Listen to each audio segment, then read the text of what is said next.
Okay, here we are. I have already disassembled. Let me turn this off real quick.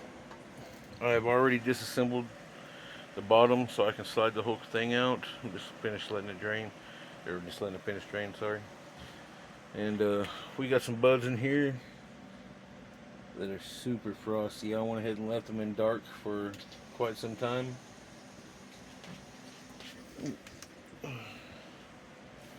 And these buds over here, just getting so heavy they were just falling over. Some of them are falling over way down there in the bottom. So it is harvest day. Keep them thumbs green, everybody.